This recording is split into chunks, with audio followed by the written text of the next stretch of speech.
abe mu kibibi yayogedde mu kalango bituufu nti Shiba tusuubira Kalimunda National Television bakati banatugenda waki musirikire Shiba which is which kituufu tusuubira tetusuubira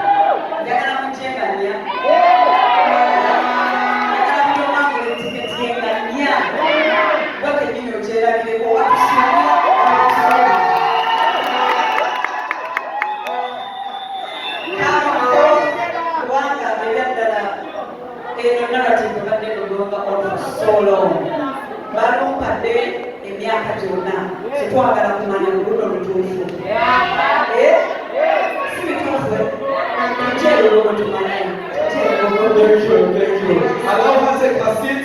I'm going to open the questions to the members of the press.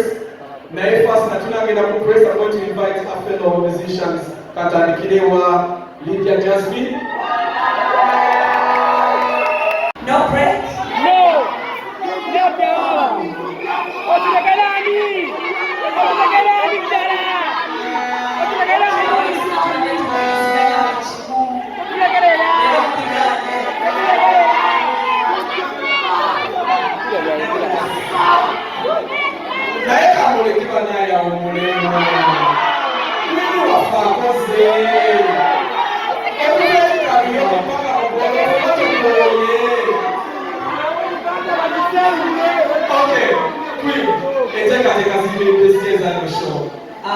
Enteekateeka tulina kiti agenda kubeera mu sound yaffe, tuna maestro agenda kubeera mu band.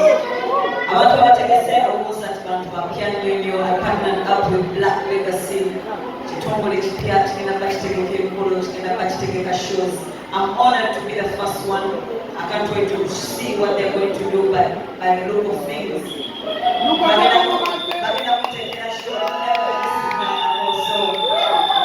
This show is special. It's not going to be like any other show. See our brother, see our competition, see our gratitude. Ongala chaita kusima.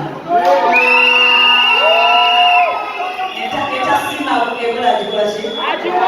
Gratitude is a must. Shimani fenda fiyimba wala na maimbo kusinga.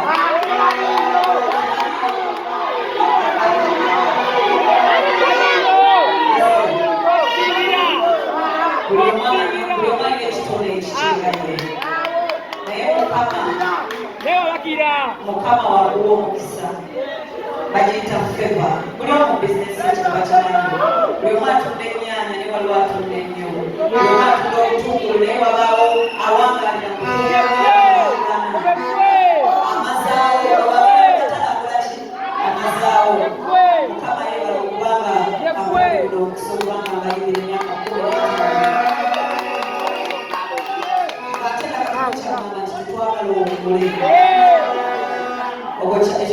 Sunday service shows about gratefulness. Shibawaliks.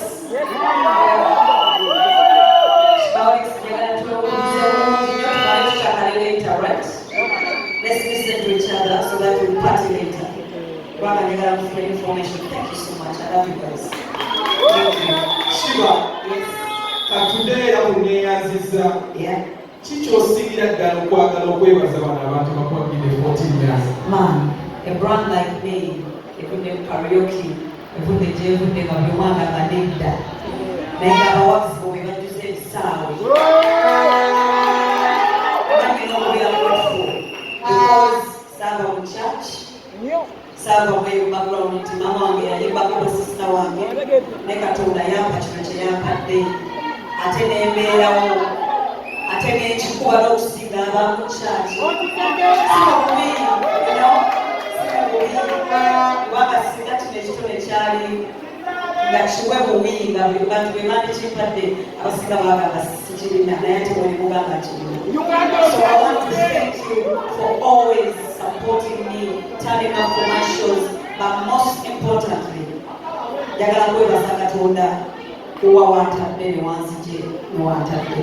Kwanga wetulula gyenvudde mu karaoke netula essaawa eno wendi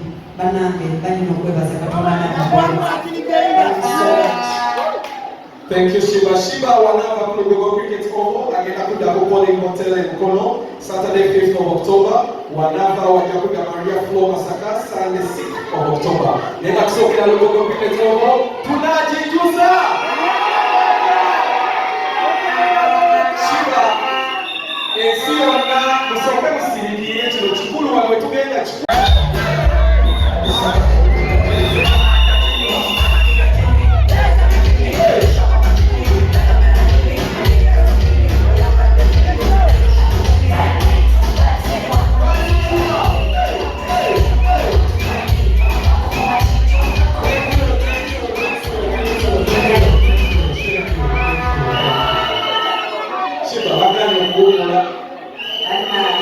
Simani tukilala chikona akaka wangoni kama wao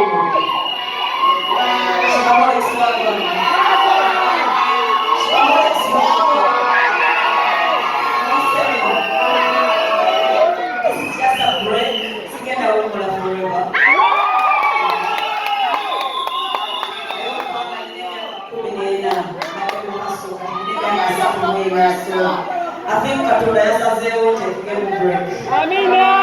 Katulaya take a break. Amina.